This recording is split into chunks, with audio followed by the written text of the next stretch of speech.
할렐루야. 오늘은 시편 109편 1절에서 31절 말씀을 가지고 악인이 받는 보응, 이런 제목으로 하나님의 말씀을 증거하겠습니다. 오늘 우리가 읽은 시편 109편은 시 유형으로 보면은 비탄시에 속합니다. 비탄한 가운데 하나님 나라를 소망하는 내용으로 이루어져 있는데, 오늘 우리가 읽은 본문을 쭉 살펴보다 보면은 다윗은 악인들에 대해서 하나님의 심판을 호소하고 있는 것을 볼 수 있습니다. 그와 더불어 가지고 다윗이 기도한 내용을 보게 되면은 악인들에 대해서 무시무시한 저주의 기도를 막 쏟아냅니다. 저주의 기도를 쏟아내지만은 자기 자신이 당했던 그 개인적인 분풀이보다는 그러한 죄인들, 악인들을 심판함으로 인해서 하나님의 나라가 이루어지기를 바라는 그런 기도로 보는 것이 더 타당합니다. 자, 우리가 오늘 말씀을 통해서 그러면 악인이 과연 어떤 보응을 받는가, 어떤 하나님의 심판을 받는가? 자, 첫째, 기도가 죄로 변한다 그랬습니다. 오늘 본문 7절 말씀을 보면은 그가 심판을 받을 때에 죄인이 되어 나오게 하시며 그의 기도가 죄로 변하게 하시며 그랬죠. 그들이 기도해도 그 기도가 뭘로 변하게 해달라는 거예요? 죄로 변하게 해달라. 먼저 그가 심판을 받을 때 죄인이 되어 나오게 해주십시오라고 기도를 하는데, 여기서 죄인이 되어 나온다라고 하는 것은 하나님의 자비가 없는 아주 가혹한 그러한 형벌을 의미를 합니다. 그러니까 다시 말해도 그들이 아무리 하나님께 용서를 구해도, 하나님 잘못했습니다 이렇게 용서를 구해도 절대로 그 용서를 해주지 말라라고 하는 기도가 담겨져 있다는 거예요. 그들이 심판을 받을 때의 죄인이 되어 나오게 해주십시오. 그리고 그들의 기도가 죄로 변하게 해주십시오. 다시 말하면 기도가 죄로 변한다는 것은 뭐냐면은 악한 마음으로 기도를 하게 되면은 점점 더 그 기도에 죄가 쌓이게 해달라 그 말이에요. 그러니까 절대로 하나님 앞에 기도할 때는 선한 마음, 순수한 양심을 가지고 기도해야지, 악한 마음으로 기도를 하면은 절대로 그 기도는 응답받는 기도가 될 수가 없다 그 말이에요. 간혹 우리는 하나님의 뜻을 위해서 기도하기보다는 자기의 뜻대로 기도하는 경향이 있죠. 그리고 어떤 사람들을 보게 되면 아주 악한 마음으로 자기가 잘 되려고 기도하는 사람도 있어요. 남을 전혀 배려하지 않고 하나님 나라를 소망하지도 않으면서 자기 자신의 유익만을 추구하기 위해서 기도한다.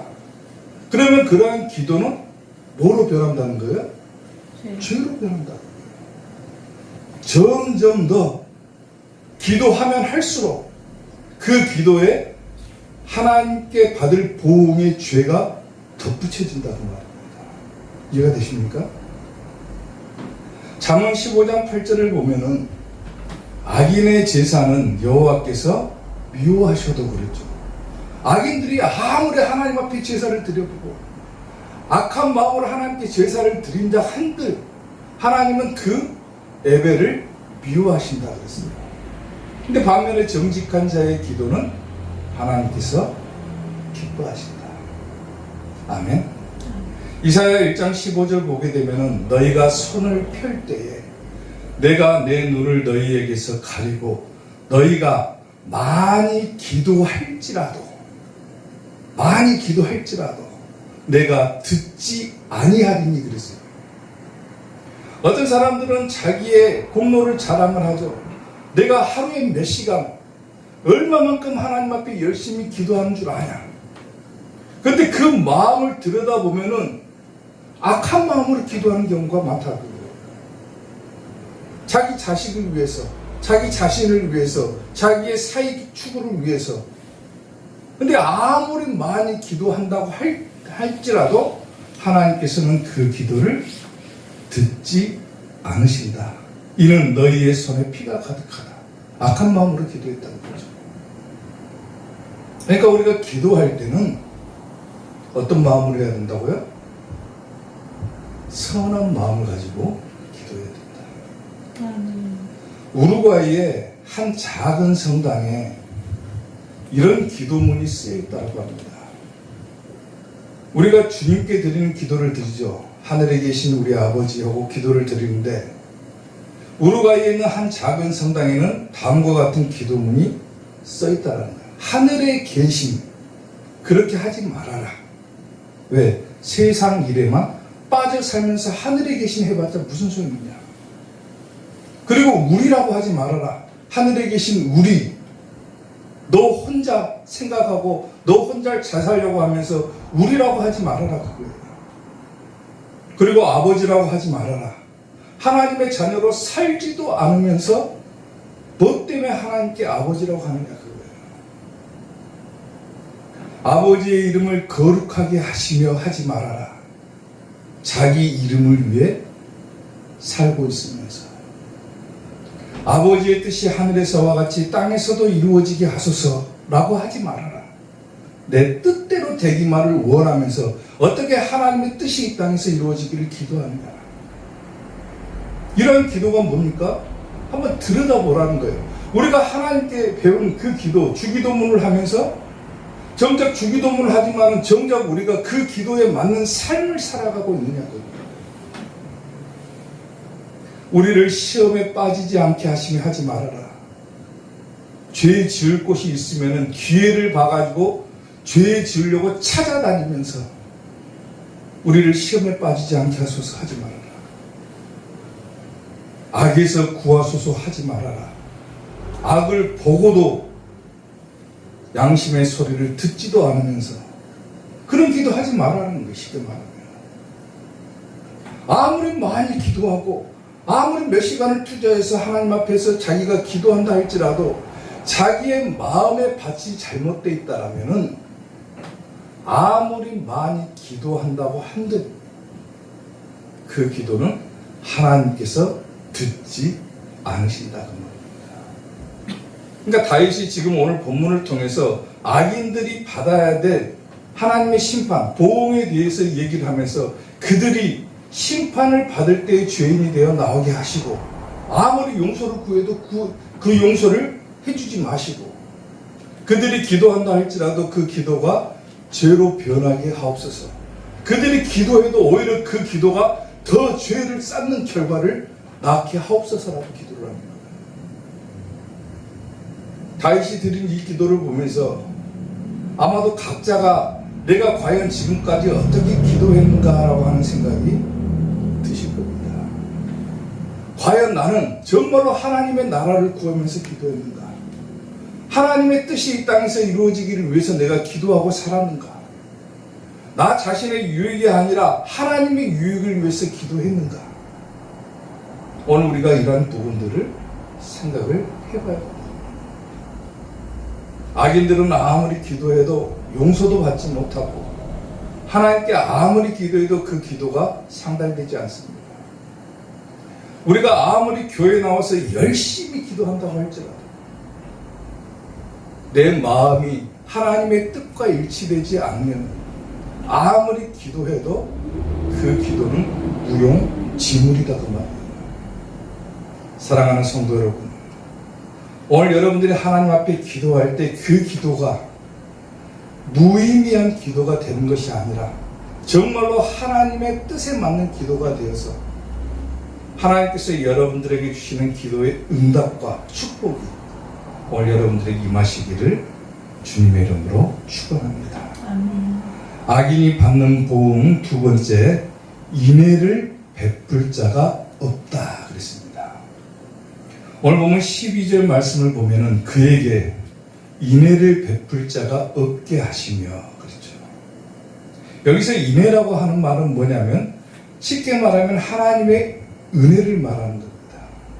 본래 여기서 인애라고 하는 뜻은 하나님의 은혜, 다시 말하면 하나님의 인자하심과 하나님의 사랑을 나타내는 단어가 인애라고 하는 단어인데 오늘 여기서 본문에서는 어떻게 해석이 되냐면은 이웃이 베풀어주는 친절과 자비로 표현을 한 거예요. 다시 말하면 다윗이 하나님 앞에 지금 기도하죠. 악인이 이런 심판을 받게 해주십시오라고 기도를 하는데 하나님 그들에게 인애를 베풀 자가 없게 하옵소서 그래요. 다시 말하면 이웃들이 그들에게 친절을 베풀지 않게 해주십시오. 이웃들이 그들에게 동정하지 않게 해주십시오라고 기도를 하는 거예요. 왜냐하면 그 뒷구절을 보면 이해가 쉽잖아요. 고아에게 은혜를 베풀 자도 없게 하시며. 보통 고아를 보게 되면 동정심을 갖는 것이 사람의 마음이겠죠. 그런데 그들의 고아, 악인들의 고아를 봐도 은혜를 베풀 자가 없게 없어서 동정심도 갖게 하지 말아주십시오라고 하는 거예요. 쉽게 말하면은 악인들이 하나님께로부터 받는 보응은 뭐냐면은 하나님의 은혜도 못 받고 주변 사람들로부터도 은혜를 못 받고 하나님의 은혜도 못 받고 이웃의 은혜도 못 받고 모든 은혜가 다 막히게 해달라고 그래요. 이사야 13장 17절을 보면요. 보라, 은을 돌아보지 아니하며 금을 기뻐하지 아니하는 메대 사람을 내가 충동하여 그들을 치게 하리니 메대 사람이 활로 청년을 쏘아 죽이며 태의 열매를 어떻게 한다고 합니까? 긍휼히 여기지 아니하며 아이를 예석하게 보지 아니하리라. 하나님이 심판을 내려가지고 치게 만드는데 보통 아이는 죽이지 않고 아이를 불쌍하게 보는 것이 사람의 마음이지만은 태의 열매 긍휼히 보지 않는다. 그리고 아이를 예식하게 보지 않는다. 하나님의 심판은 이와 같이 무시무시한 거라는 거예요. 내가 죄를 지어도 나만 심판받고 끝나면 좋겠죠. 그런데 그게 아니라 하나님의 심판은 내가 죄를 지으면은 내 자식에게까지 내 후손에게까지 계속해서 이어지는 심판이 되어버릴 수 있다는 거예요. 그걸 조심해야 된다. 그러니까 다윗이 지금 기도할 때 하나님 저 악인들은 기도를 해도 하나님 듣지도 마시고 용서를 구해도 받지도 마시고 그들의 고아가 사람들로부터 은혜도 못 받게 하옵소서라고 기도해요. 지금 무시무시한 저주의 기도를 하고 있는 거예요. 지금 다윗이.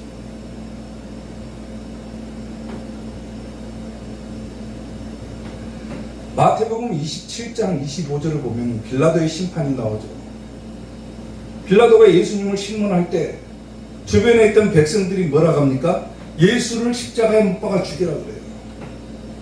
예수님을 십자가에 못 박아 죽여라.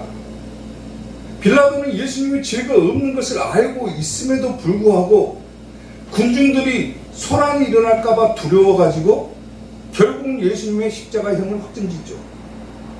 그때 백성들이 소리 지르면서 외치는 소리가 저 소리입니다. 백성이 다 대답하여 이르되 그 피를 우리와 우리 자손에게 돌릴지어다. 지금 만약에 우리가 죄가 있다라면 예수님을 십자가에 못 박아 죽인 죄가 있다라면은 내가 그 죄 받겠다. 내가 받을 뿐만 아니라 내 자손에게도 그 죄가 전가되게 하겠다 그 말이에요. 자기들 스스로가 지금 저 얘기를 하고 있는 거예요.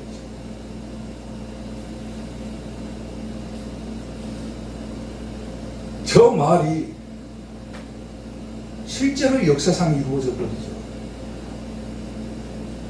홀로코스트라고 들어보셨습니까? 홀로코스트가 뭐냐면은 세계 제2차 대전 중에 나치 정권에 의해서 조직적으로 자행된 유대인의 대학살을 의미하는 것이 바로 홀로코스트입니다. 당시 1933년도에 아돌프 히틀러가 독일 총리로 임명된 후에 반유대주의 정책으로 유대인들을 전부 다 잡아다가 죽여야 된다. 유대인들을 전부 다 잡아다가 죽입니다. 무려 그때 희생당한 유대인들이 600만 명이라고 해요. 600만 명. 엊그제 뉴스를 보니까 지금 러시아하고 우크라이나하고 전쟁을 하는데 3년 동안 전쟁을 하고 있어요.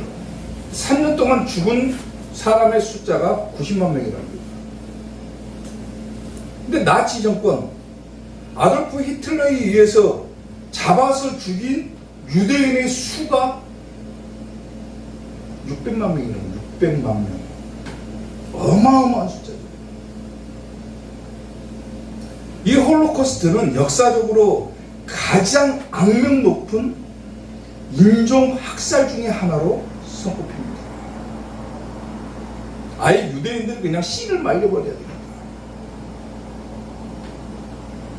그 규모와 잔혹함은 상상을 초월합니다. 상상.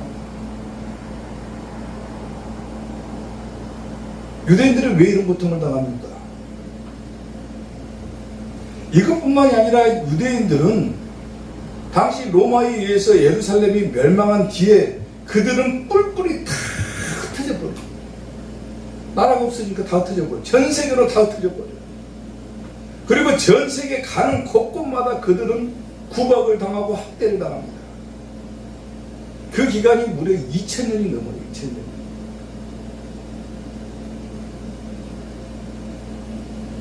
왜 유대인들이 이렇게 처참한 고통을 당하는가? 그 원인을 쭉 거슬러 올라가다 보면은 바로 저 구절이랍니다. 자기들을 구원하러 오신 메시아 되시는 예수 그리스도를 알아보지 못하고 아무 죄가 없는 예수님을 십자가에 못 박아 죽이고 그리고 그 죄를 우리와 우리 자손에게 돌릴지어다. 얼마나 무시무시합니까? 이보다 훨씬 앞서가지고 지금 다윗은 자기와 자기 민족을 괴롭혔던 악인들에 대해서 하나님께 비탄한 마음으로 기도하면서 하나님, 저 악인들이 아무리 기도해도 아무리 용서를 구해도 듣지 마시고 그들에게 인애를 베풀 자가 없게 하시고 심지어는 저들의 자식까지라도 이웃들로부터 동정심도 갖지 못하게 하옵소서라고 기도를 합니다.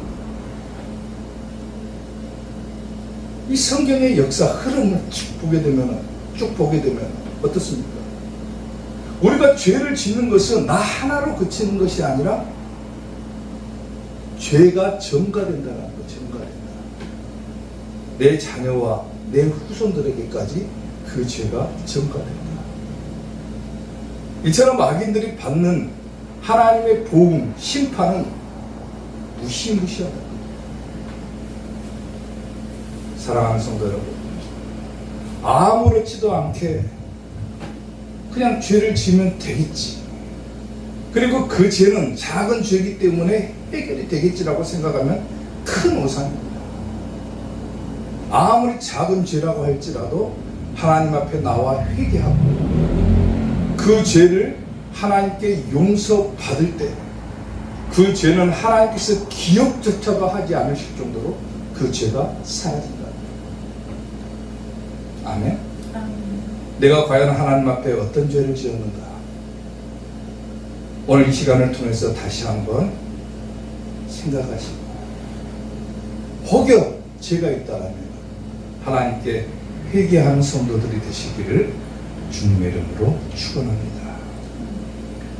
악인이 받는 보응 마지막 세 번째, 기억이 땅에서 끊어진다 그랬어요. 오늘 보면 15절 말씀을 보면은 그 죄악을 항상 여호와 앞에 있게 하사 그들의 기억을 땅에서 끊으소서 그랬어요.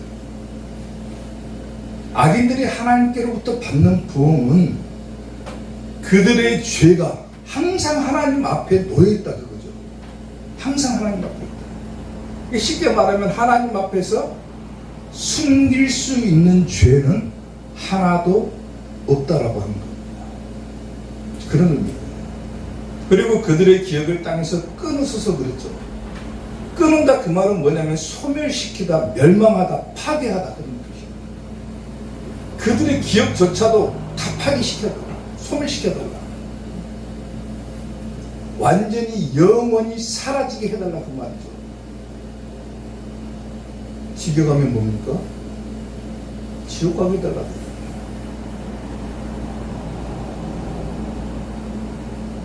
에레미야 2장 22절을 보면은 자 보세요. 주 여호와의 말씀이니라. 네가 제물로 스스로 씻으며 네가 많은 비누를 쓸지라도 내 죄악이 내 앞에 그대로 뭐한다? 있다. 쉽게 말하면 자기 스스로는 죄의 문제를 해결할 수가 없다. 내가 아무리 노력하고 내가 죄를 지은 건 알아요. 그래서 그 죄를 해결하려고 양제물로 씻고 아무리 많은 비누를 써도 하나님과의 그 관계가 해결되지 않는다면 그 죄는 여전히 하나님 앞에 뭐한다? 놓여있다 그 말이에요. 놓여있다.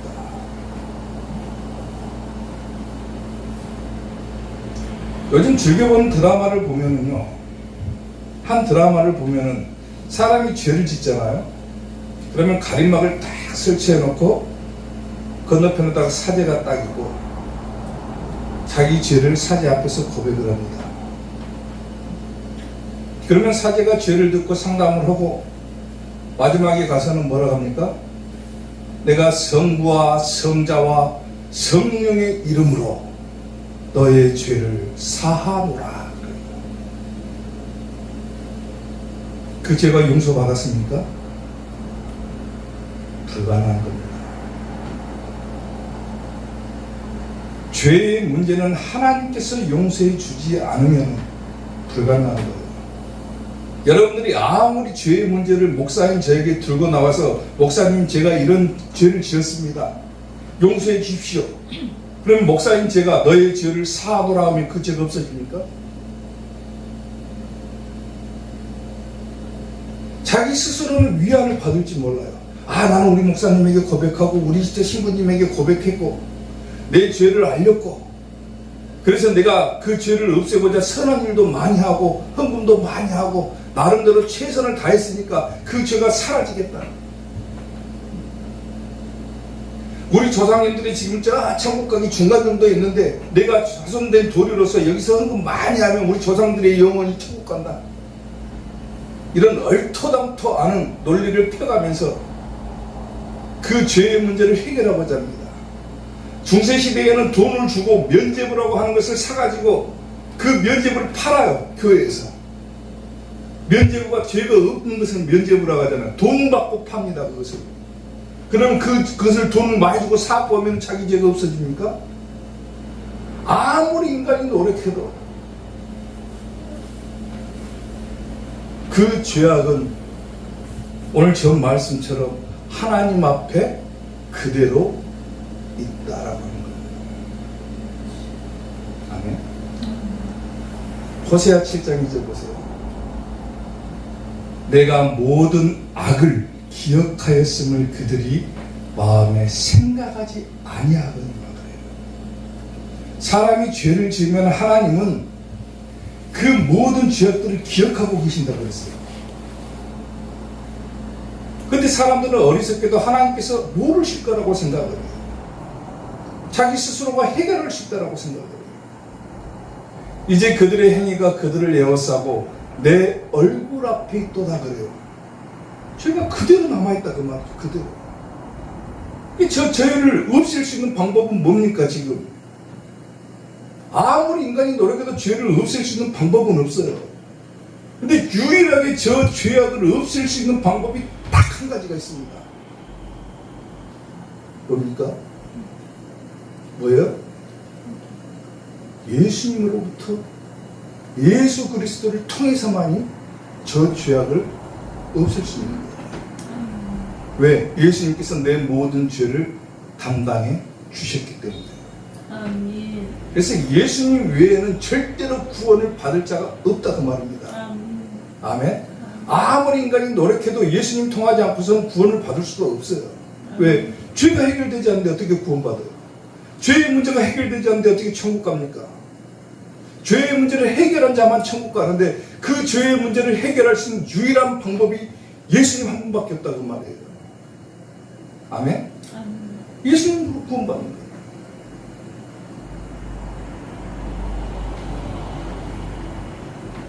개구리를 잡아갖고 개구리 한 마리를 잡아가지고 물이 펄펄 끓는 가마솥에다가 개구리를 탁 집어넣으면 어떻게 될 것 같아요? 깜짝 놀라가지고 탁 튀어나와 버립니다. 왜 그래요? 들어가는 순간 너무 뜨겁기 때문에 탁 튀어나와. 목욕탕 가면 그거 느끼잖아요. 열탕에다가 발을 탁 넣는 순간 뜨거움이 느껴지면 어떻게 됩니까? 얼른 발을 쏙 빼죠. 왜 그래요? 피부에 닿는 감촉 때문에, 예민함 때문에 그래요. 그런데 뜨거운 물에다가 넣고 하면 바로 뛰쳐나와 버리면 차가운 물에다가 개구리를 딱 넣고 천천히 불을 지펴가지고 물을 끓이게 되면은 개구리가 뛰쳐나오지 않는다라고 해요. 그리고 그대로 익어가지고 물속에서 죽어버립니다. 왜 그렇습니까? 무감각해지기 때문에 그래요. 처음에는 차가운 데 딱 들어가니까 괜찮았어요. 전혀 따뜻해지니까 그것도 다 느껴요. 그러다가 그것이 자기를 죽일 수 있는 정도의 뜨거움인지도 모르고 있는 거예요. 점점 더 감각이 무뎌지다 보니까 결국은 죽어버리는 거예요. 이게 다른 말로 표현하면 죄의 속성이 그런다고 말해요. 처음에 큰 죄를 딱 지었다 그러면 사람은 놀래갖고 자빠집니다. 너무 어마어마한 죄를 지었기 때문에. 근데 적은 죄를 지으면은 이 정도 죄는 괜찮겠지, 이 정도 죄는 괜찮겠지, 이거는 괜찮겠지. 점점 더 그 죄악의 길로 걸어가다 보면은 사람이 죄에 대해서 무뎌져 버린다고요. 무뎌져 버린다. 무감각해져 버린다. 자기가 지옥 가는 줄도 모르고 그냥 가버리는 거예요.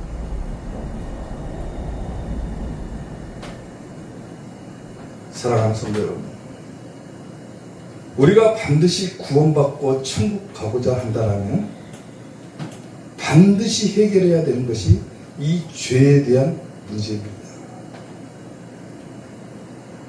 악인들은 항상 그 죄악이 하나님 앞에 있을 뿐만 아니라 그들의 기억이 땅에서 끊어지게 해달라고 기도하는 것처럼 그들의 영혼 자체가 완전히 소멸되어 버립니다. 지옥 가버립니다. 그런데 그 지옥을 가지 않기 위해서는 반드시 해결돼야 되는 것이 죄의 문제인데, 그 죄를 해결할 수 있는 유일한 길, 아까 뭐라 했습니까? 예수님을 나의 구주로 영접하는 것. 아멘. 그리고 하나님의 자녀로 살아가는 것. 영접하는 자, 그들에게는 하나님의 자녀가 되는 권세를 주신다. 그런 자만 구원받는 거예요. 주 안에 기쁨 누림으로 마음의 풍랑이 잔잔하니 세상과 나는 간 곳 없고 구속한 주만 보이도다. 이것이 나의 간증이요, 이것이 나의 찬송일세. 나 사는 동안 끊임없이 구주를 찬송하리로다. 아멘. 예수님 때문에 우리는 구원받는 겁니다. 다른 얘기 할 것 없어요. 신앙생활 아무것도 아닙니다. 목사가 열심히 설교하고 열심히 여러분들이 신앙생활하는 거 아무것도 아닌 거예요. 딱 한마디만 얘기하면은 예수님 믿고 천국 가자 그거예요. 아멘. 다윗이 기도하는 것처럼 막 저주의 기도를 퍼붓고 있잖아요. 저주의 기도를 퍼붓고 있는 것처럼 악인이 되지 말고 하나님의 자녀가 되자. 그래서 우리도 함께 천국 가자. 그거 사랑하는 성도 여러분, 반드시 천국 가시길 바랍니다. 아멘. 하나님의 자녀가 되시고 꼭 해결해야 될 그 죄의 문제를 예수 그리스도를 영접함으로 해결하시고 반드시 천국 가는 이삭교회 성도들이 되시기를 주님의 이름으로 축원합니다. 기도하겠습니다.